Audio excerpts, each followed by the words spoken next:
whenever it's hard, because it is hard, I think just taking a deep breath and being honest and vulnerable about how it feels at the moment and where your goals are and where you made a mistake and claim and really acknowledging mistakes. I think mistakes are okay. That's how we learn. And so I would say that that would be my biggest tip about being a collaborative leader is just take a breath and be vulnerable and allow for other folks to be vulnerable too, so that you can partner in a way that feels more authentic.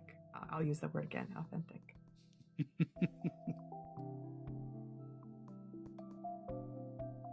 Hi, I'm Roger Kastner, and welcome to the What Do You Know to Be True podcast.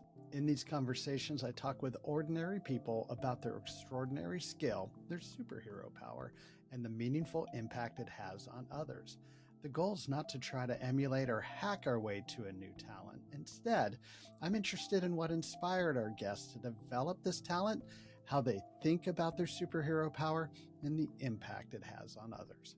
The intention is to learn more about their experience with their superhero power, and in doing so, maybe we can learn something about the special talent in each of us that makes us unique. This conversation is with Sarah Popelka and her superhero power of collaborative leadership. Sarah and I met 4.5 years ago when she joined Global Visionaries. And so, Global Visionaries, or GV as we like to call it, is a youth leadership development nonprofit that creates opportunities for youth to gain capabilities and experience in being more empathetic leaders. The curriculum is based in social justice, and GV has youth programs in Seattle and in Antigua, Guatemala. Over 4 years ago, Sarah joined GV as the development director while I was the chair of the board of directors. At that time, the organization was facing a significant financial challenge stemming from the eruption of a volcano in Guatemala the prior year, which forced the cancellation of a couple trips to Guatemala. For a nonprofit of this size, those financial challenges were very crippling. And to make matters worse, shortly after Sarah joined GV, the executive director at that time left the organization, leaving Sarah and Mario Flores, the programs director, with an even bigger challenge: how to survive the financial challenges and keep the organization running without a leader. Their solution was creative. They created the co-executive director roles where they shared the responsibilities, accountabilities, decision-making, and the ability to run the organization, which kept it open for the remaining of that program year.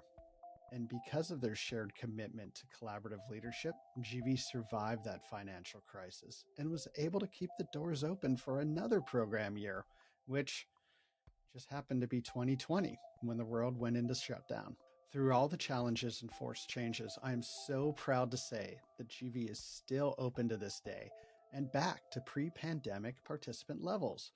This is only possible due to the sacrifices and dedication of the staff in Guatemala and Seattle, and due to the leadership styles of two capable, humble, authentic, and vulnerable co-executive directors who demonstrate what collaborative leadership looks like every day.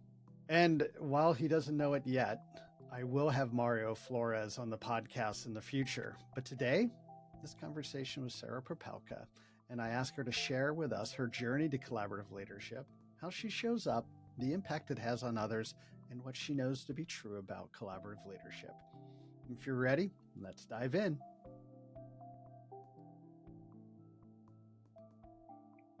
Hello, Sarah. Welcome to the podcast. I'm very excited to have this conversation with you. Thank you for joining. Well, thanks for having me, Roger. I'm excited to be here. When I first started thinking about this idea of this podcast, you were one of the people who I was thinking of because you and Mario Flores, who both of you have been co-executive directors of Global Visionaries, about 4 years ago, you guys came up with a very unique solution to the problem that we were facing. And that was for you to both share that role. And 4 years later, the evidence proves it absolutely was the right decision for that time. But I think, and I'll definitely want to hear you talk about this, the things that were required for that partnership to be effective was how both of you approached the roles and the skills and capabilities you brought to that experience. And so that leads me to really want to learn more about this idea of collaborative leadership, which you've demonstrated really well in that role, and is a subject that is one of your passion areas. So I'm really excited to be having this conversation to learn more about what you know to be true about collaborative leadership. Um, so I should also mention, in case people are wondering, Roger, why are you saying we? I'm on the board of directors of Global Visionaries, and so Sarah and I have been able to get to work together over the last 4 years and helping the organization through some pretty big crises. Not only the pandemic, but there is the aftermath of a volcano and some budgetary issues that we ran into because of trips that we couldn't do to Guatemala during that time. That was having an impact, and actually is one of the key reasons that led to the decision to become co-executive directors. Sorry, I'm getting mired in the details, but there's been a few other things that have happened in the last 4 years.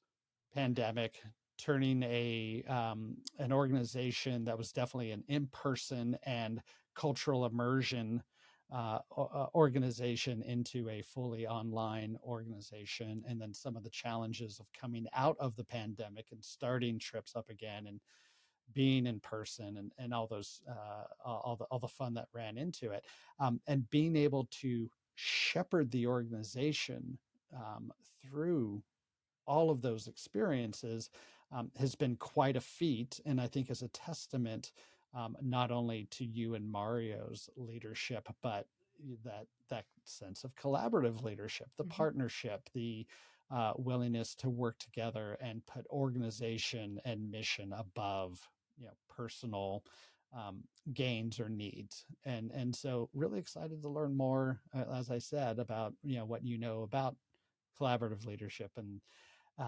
what got you to be ready to be in that role, how you think about collaborative leadership, and then some of the experiences and the things you've learned through that whole process. So let's go back even before the decision to become a co-executive director in 2019. What event or what which who inspired you to be interested and want to learn more about collaborative leadership? It's a great question. And if I think about, you know, my journey in leadership, it's gone, I've been in nonprofits for over 20 years and done a lot of different roles, some leadership roles for sure. But I think when I first started thinking about collaborative leadership or a style of leadership and how that related to me and my goals was when I was getting my master's degree. I around 2017, 18 is when I finished. So maybe 17, 16, 17 is when I was thinking about this, taking a course about leadership and really exploring the different types of leadership. There's dictatorship, authoritative, lots of different kinds. And collaborative leadership was the one, as I was learning about it and thinking about it in my own context, one that really spoke to me because I love the idea of gaining insight and perspective from other people. I very much don't think, or I believe to be true, going to your title, that no one knows all of the answers, right? And when you come into a leadership role, if you put yourself up on that pedestal of expecting to know all the answers or thinking that you know all the answers, you're wrong. And gaining insight from other people and working through those issues together not only creates a collaborative leadership style, but it builds trust and respect and just camaraderie and building that relationship, which is, I think, is the cornerstone of all teamwork. But certainly as a leader, having that trust and respect um, is really I think one of the most important things, right? And I think that was I have to say, one of the mistakes I made early on as a manager, like, many, many years ago when I first became a manager, I didn't really know what I was doing. And so, I thought as the leader, I need to be the expert here. I need to know what the answers are. I need to know how to do this. They're coming to me for advice, and so I better know what I'm doing, right? And I just learned that no, I don't know exactly what I'm doing. And the more vulnerable I become and show that vulnerability in front of, my teammates and staff that are reporting to me, even the more trust and respect I get, but also allows them to be vulnerable and put their opinions out there when, before maybe they didn't feel like they could. And so I think, making mistakes is how you learn. But I did learn that, being authentic and being vulnerable is really important to being a leader. That sounds like a really valuable lesson of learning, or showing up in a way that wasn't authentic or wasn't vulnerable as a way of learning those lessons of how important that is to leadership. Why does that extra word collaborative, what does that mean? Why is that valuable? In order to lead and move things forward, we need multiple perspectives and we need input. And ultimately, you need buy in from your teammates. If you want to implement change or progress or anything different, then you need to have buy-in. And if that's not there from the beginning, it's hard to grow that and get that later. So I think adding the word collaborative shows that you're ready for that listening and you're ready for that input, and that it's valuable to you. As you were just saying, to be able to get people's opinions and get buy-in. Can you say more about how humility and vulnerability contribute to your style of leadership? Yeah, I actually have an example. Um, so thanks to you, Roger, I, a few years ago, had an executive coach, a friend, a mutual friend now of ours, who helped me tremendously during the pandemic, because those were moments specifically for a small nonprofit like ours. It was difficult. We were feeling a little isolated from each other. Our work was drastically changing because we couldn't be in person, and our funds were down. There was a lot going on, and on top of that, this, I think, widespread panic about the epidemic and pandemic that we were in. Right, that was really scary for lots of reasons, and so lots of emotions swirling with everyone. And so I was talking to my executive coach and talking about how to manage the feelings and kind of work through everything that everybody was dealing with at the time. And his advice was to be vulnerable and to really let those conversations evolve in a way that um, allowed staff to vent and to name all the bad stuff going on in their heads and get it all out there as a team so that we could name it and try to move forward as a team. And so he really coached me to be vulnerable, which is scary. Oh my gosh, being vulnerable as a leader. I mean, being vulnerable in general is scary. I think that's part of it. And you have to be brave and courageous to go through that. But I think as a leader, for me, and my previous mindset of I need to show up with all the answers, being vulnerable shows very obviously that I don't have all the answers. I don't have everything all together all the time.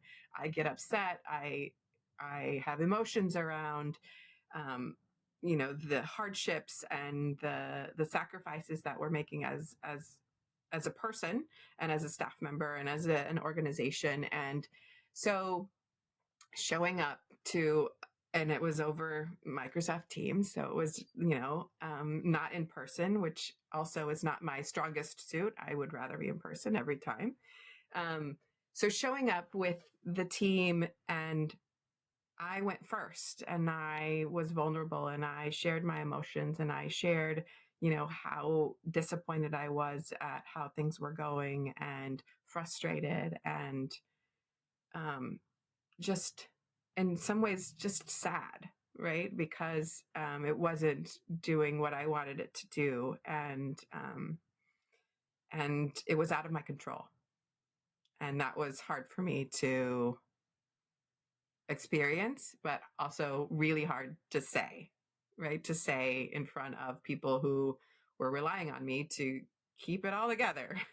And so showing up in that vulnerable way really opened the door for staff, to my teammates, to also be vulnerable and also be sad and also acknowledge that that's okay. Those emotions are okay. And we are all having them together.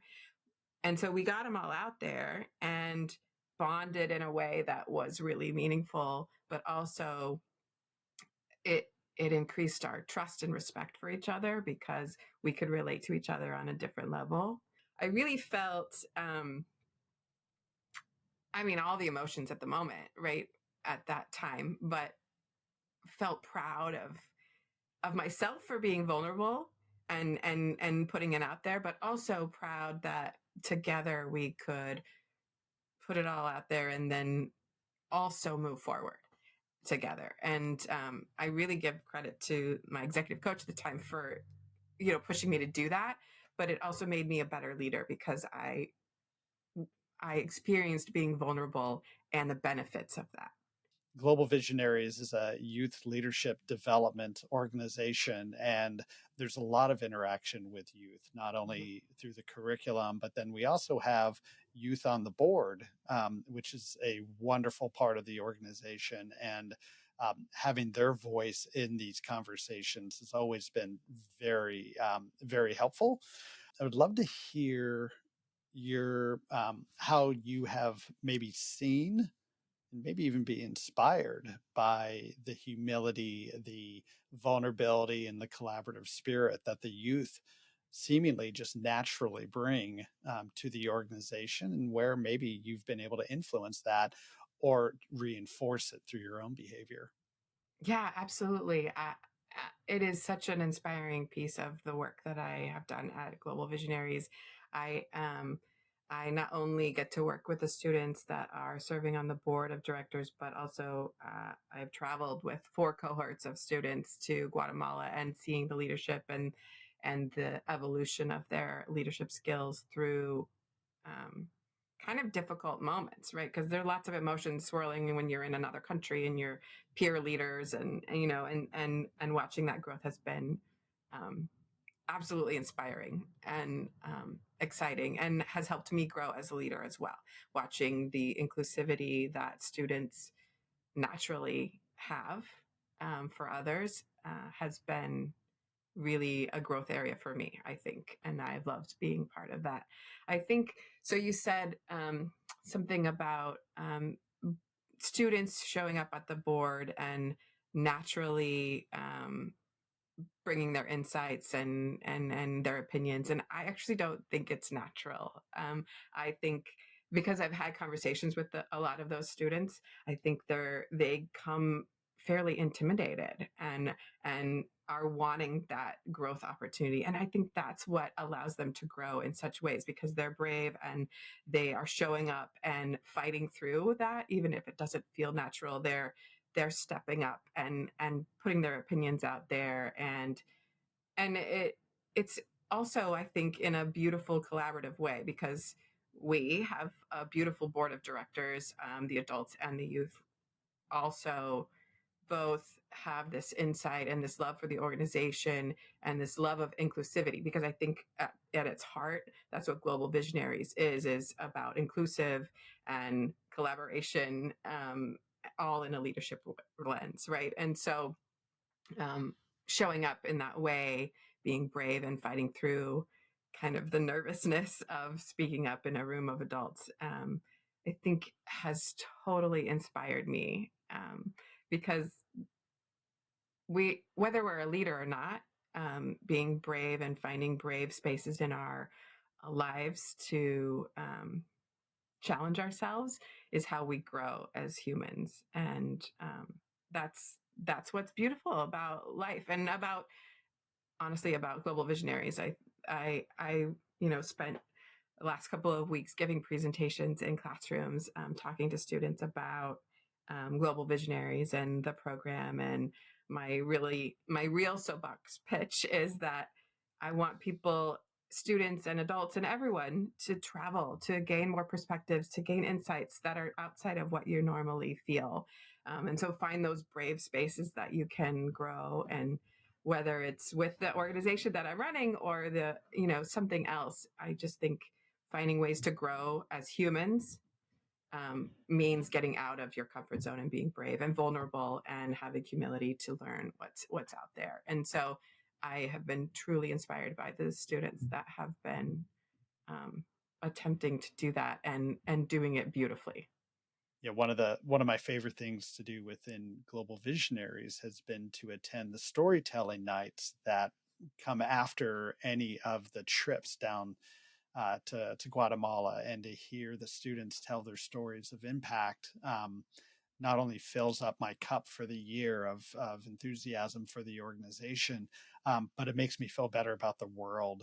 That these are our future leaders, and these, these were incredible humans before they came to Global Visionaries. And fortunately, Global Visionaries had the opportunity to provide some experiences and some capabilities to help them on their journey, to maybe accelerate that path a little bit. But wow, like these are impressive people, and I'm really, yeah, it's just such a privilege to be part of the organization.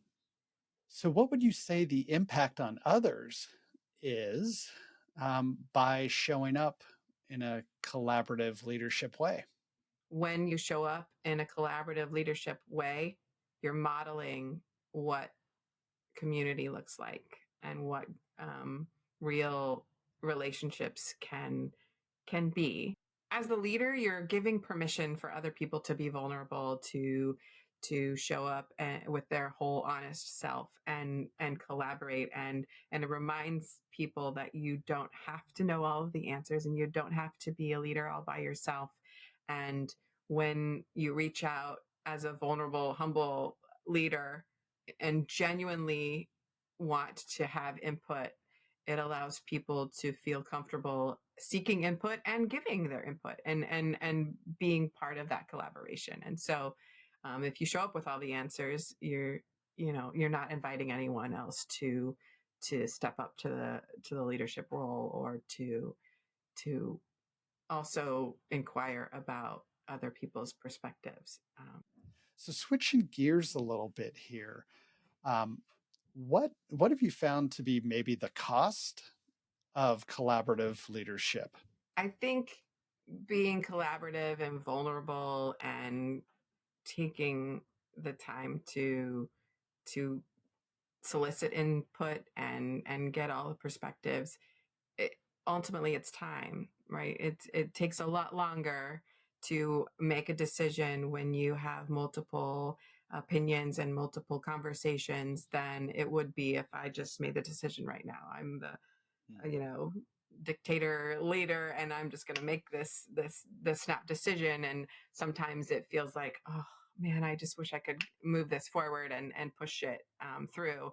But would it be the right decision, and would I feel good about that, knowing that it doesn't just affect me, it affects all of these other stakeholders? And getting that input, I think, is worth that investment of time.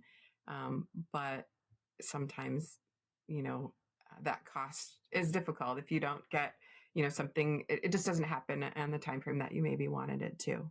Uh, but in the long run, I think it's worth it. What do you do to mitigate some of the negative impacts that, maybe not being collaborative in the moment? Um, what are some of those steps that you take to mitigate the impacts? That's a great question, because I think with collaborative leadership comes a need for transparency and honesty, and in moments, and clear expectations from the get go, right? And so setting up a relationship with, say, a supervisor and a staff person, setting that up in the beginning, being honest and transparent and open about how decisions are made, how, when, and where can we solicit input, and when are there times when that's not applicable or appropriate, and how am I going to communicate all of that to you? when that happens. So being honest in the beginning about the fact that sometimes I'm going to solicit everyone's opinion, and sometimes there are decisions that have to be made in this way. But I'll say um, the communication that happens afterwards. So how can I communicate what I can communicate to you in a way, in a timely manner and in a transparent manner, so that you understand why I did this, and um, what context there was behind it, and how you're still involved with the organization or with the overall decisions that are being made. So you mentioned when Mario and I took on the co-executive director role, it was out of necessity, and it was a moment of need for that kind of collaboration. It turned out really great, and I'm always eternally grateful that our relationship worked really, really well because of the trust and respect that we had. And I'll also say a lack of competitiveness between us.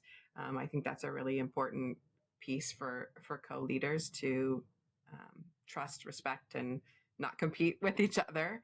And we really, really had that. But we also knew that at the time there was a strong, strong desire from the staff for more transparency. And so we really thought about that as our cornerstone for how we were going to be leading and how we were going to be making decisions as a team, knowing that there were some things that everybody can be involved in and other things that people can't. And so how do we communicate that in a way that people still feel included? So recently, you made the decision to move on to a new role where you are a executive director of Community for Youth. Um, would love for you to tell us a little bit about Community for Youth, but also um, there's there's no other co-executive director, so you're in that solo executive director role, and would love to hear about what are you what are you going to be doing that is similar that you can bring forward that collaborative leadership perspective, and then just by the nature of being that solo executive director, what can you not bring forward? Yeah. Thanks for asking.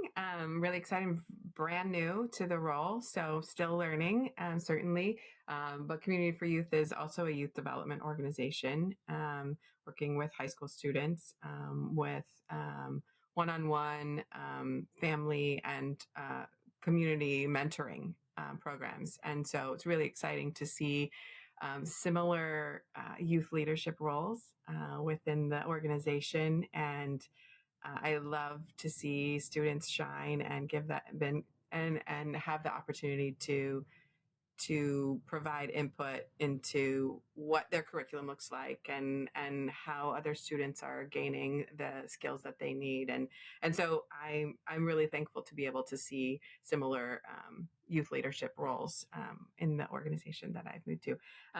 I'm still in the learning phase for sure, and coming in as a solo ED is different.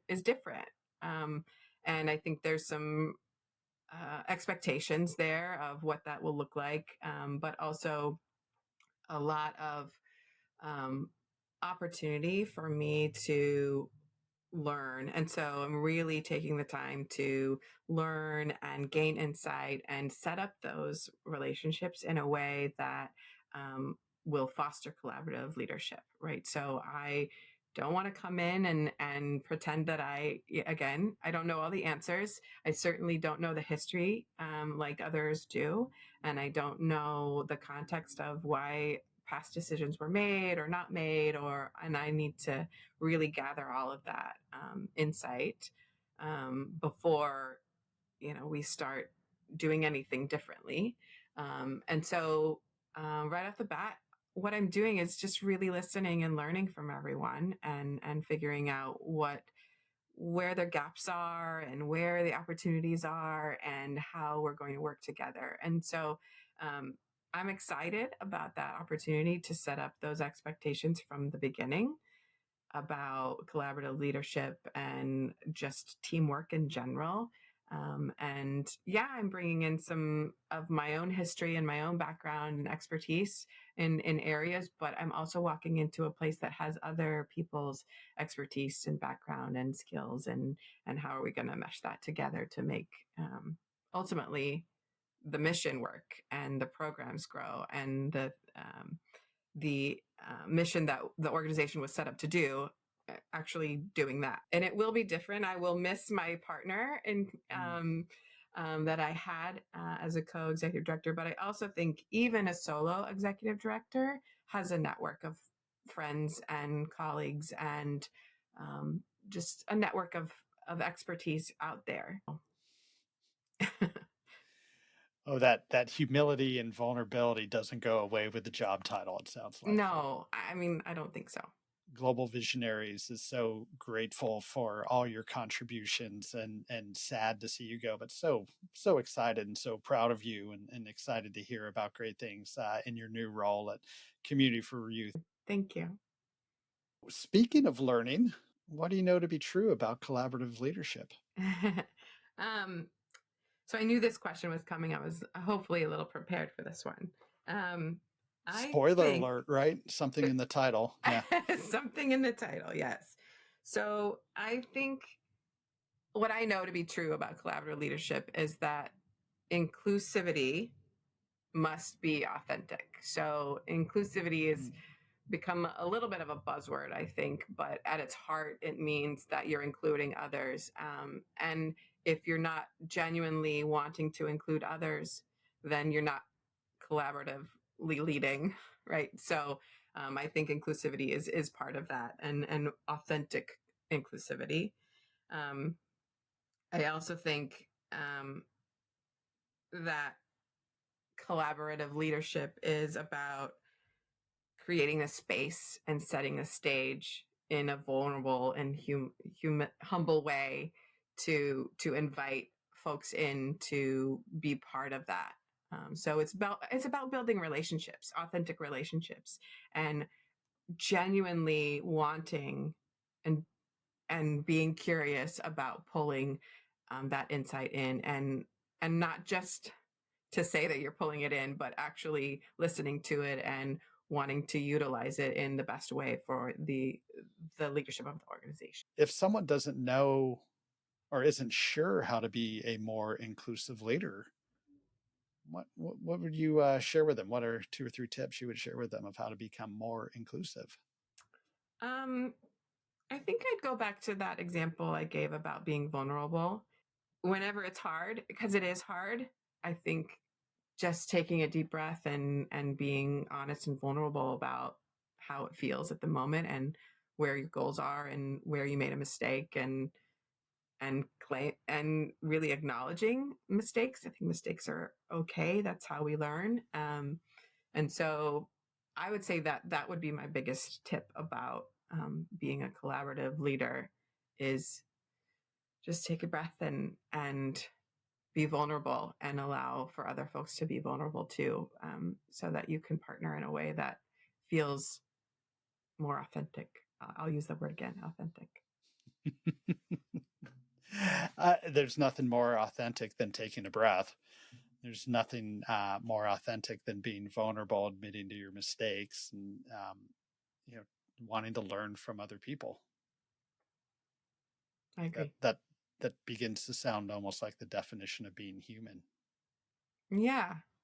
But I think many times um, we show up, and I have in the past too, shown up as a leader thinking that I can't be myself or I can't be human because I need to be in charge or I need to be the one who's holding everything together, right? And if I, you know, like, the whole idea of don't let them see you cry or don't let them see you bleed or something, it's okay. Leaders bleed and leaders cry, and that makes us human. And of course we are.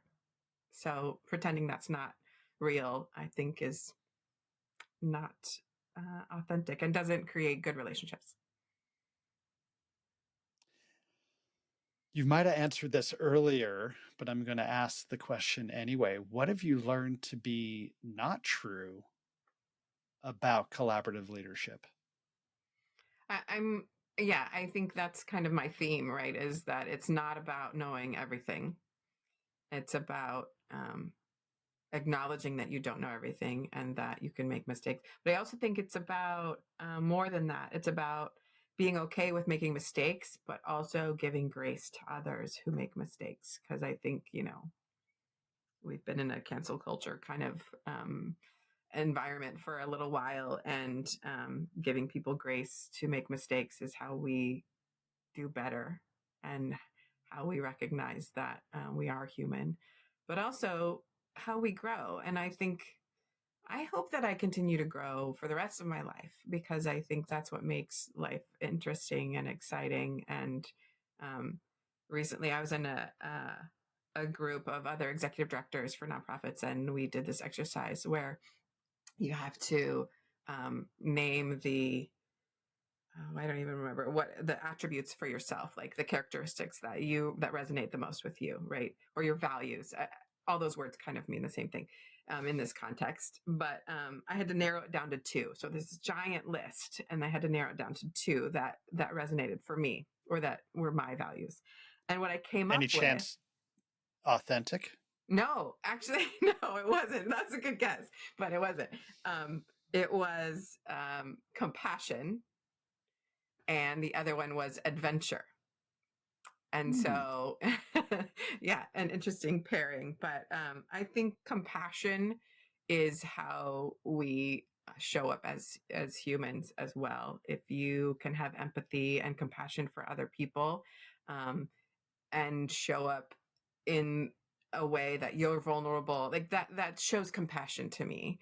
And I think also compassion, it shows authenticity too, because if I have compassion for other people, then and it's genuine and authentic, that matters. And then for me, adventure, because I really love adventure, and I want to keep growing for the rest of my life. And that's what life is about, is a growth, constant growth and adventure. Well, for the last 4.5 years that I've known you, I've known that, what I know to be true about you is you're definitely compassionate, and you bring that to everything that you do. You also bring authenticity, so I'm gonna put it in there as the third value if I Thanks. can. But yeah, we've been on the 4.5 years that we've known each other. It has been an adventure, and I'm sure it seems like almost every day at the organization was a new challenge, a new opportunity to learn, to grow, to make mistakes, to be able to show up in an authentic way and collaborate with others in a formal way as well as informal with the participants and with the staff.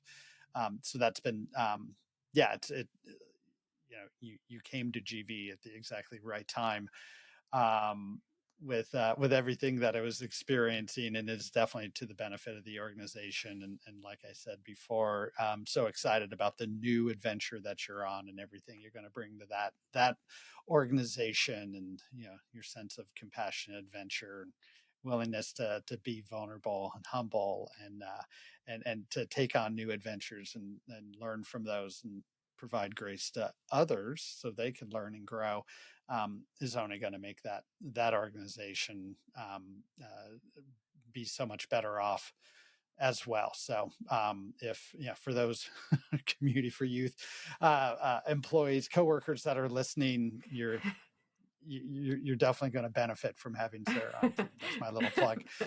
Thanks. Um, Mario and I talked a little bit about why it worked for us as co-executive directors, and the things that we named together were, first and foremost, trust, and I think respect, and also honesty and transparency. I mean, that was like had to be a huge part of that co-leadership model. And we had that, and I think that was really, really helpful. But I also think the whole idea of non-competing egos, right, was a really big part. And so wanting to make sure that we weren't Neither one of us was trying to clamor for the top or, beat the other one to the title or anything like that. And so we were honestly both in it because for the same reason. So we both cared deeply about the organization and about the goals that we had in common. And so we weren't competing with each other. And so I think that that's a big part of collaboration too, is not competing for the title or competing for top billing or anything like that. I think it's alignment and goals, I think, is a really important part that I would say that why it worked for us. Okay, Sarah, are you ready for the lightning round? I was born ready. Fill in the blank. Collaborative leadership is. Collaborative leadership is, I'm going to stick with authentic. Who in your life provides collaborative leadership for you? Wow. Well, I think I have to go to the obvious answer is my co-executive director, Mario, provided collaborative leadership with and for me, for sure. Is there a practice or routine that helps you grow, nurture, or renew your ability to practice collaborative leadership? I would say it's about self-care, right? And making sure that I'm having my balance with my family and myself and taking care of my own needs to make sure that I can show up in a way to collaborate with others. Because if I'm not ready to do that, then it's not going to work. Is there a favorite book or movie you recently watched and would recommend that inspires collaborative leadership? Yes, I don't know if I would call it favorite because I'm still reading it. But a friend of mine, another executive director actually, suggested the book. It's called Humble Inquiry. And I don't remember the authors, but there are a couple of brothers that are writing about humble inquiry and really about like how do you approach relationships by being genuinely curious. Um, it's kind of like another word for active listening, I would say. Mm-hmm. What is one thing that gets in your way of collaborative leadership? Being a leader of an organization, a small nonprofit specifically, there are lots of fires to put out and lots of things that become urgent. And the time it takes to be a collaborative leader sometimes doesn't allow you to respond urgently. And so I would say the constant reactive nature of running a nonprofit is what gets in the way. What word or phrase describes what collaborative leadership feels like when it had a positive impact? It feels right. It feels like Mm. and I say we because collaborative leadership means that you're doing it not alone.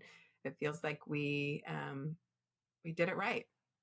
If a listener wanted to ask you a question or follow up with you, where do you want to point them to? I have a LinkedIn page. I assume you can put that on there, and I think that's a really great way to get to know me, to reach out, to learn more about my organization, about Global Visionaries as well, because that's on my LinkedIn as well. So I think that would be probably the best way. So, Sarah, thank you very much for spending time with us and sharing what you know to be true about collaborative leadership. Thank you for your years of service to Global Visionaries, and really excited to see and hear about the great things you do with Community for Youth. So, again, thank you again for coming on the podcast. It was a great conversation. I really appreciate, and I'm grateful for you and who you are. Thank you, Roger. I enjoyed it as well. I always enjoy our conversations. I feel like we go deep and I grow and learn every time we talk. And I think I grew and learned even in this conversation, even though I was like, doing the podcast. But I appreciate you so much. And I feel honored that you asked me to do this. Oh, of course. Thank you, Sarah. Take care. Thanks. See you soon. I so appreciate the opportunity to have this conversation with Sarah for a few reasons. As we probed into collaborative leadership, There were strong themes of humility, vulnerability, authenticity, and compassion that reverberated throughout the conversation. And I loved how Sarah repeatedly said that if you think you know everything, you don't. I don't think she was talking directly to me, but us in general. What a great reminder to check our assumptions, to validate our knowledge, and to engage others to understand their perspectives and insights, as they likely know something we do not. As Sarah moves on to her new role as Executive Director at Community for Youth, I'm excited for her and that organization. Community for Youth is a wonderful youth development nonprofit organization which provides mentoring, learning opportunities, and community. I know several people who have volunteered with Community for Youth over the years and have heard great things about the impact the organization has in the communities they serve. And they are getting a great leader in Sarah. Again, I'm grateful for knowing Sarah.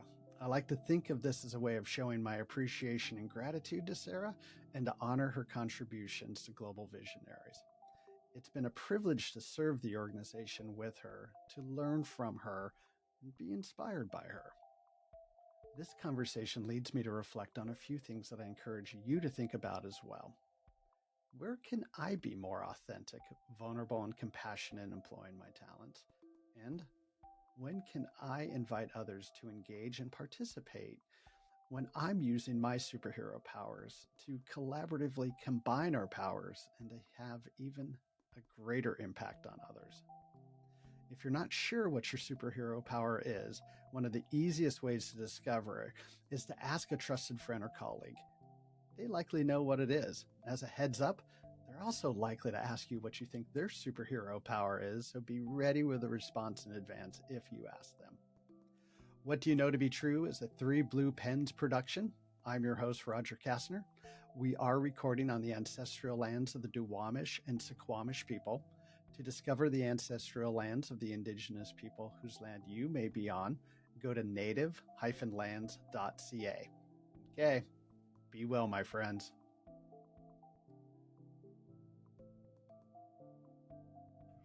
So, are you ready for the lightning round? Ooh, okay. I'm ready. I'm not. I got to bring these questions over here. Sorry. That was a great response. It's got me thinking about a few different things, and now I don't know what question to ask based on all that. Kind of blending in here a little Blue much. is nice, though.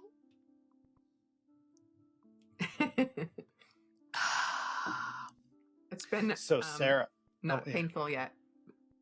Oh, you want it? Oh, it's supposed to be painful? Oh, no. I was saying that's a good thing. I don't know. I think it's just our own self-esteem issues. Do you think Gilbert Gottfried hates the sound of his own voice? Didn't he just pass away? He did, so he probably doesn't care anymore. What do you know to be true about tacos? Tacos. They are delicious.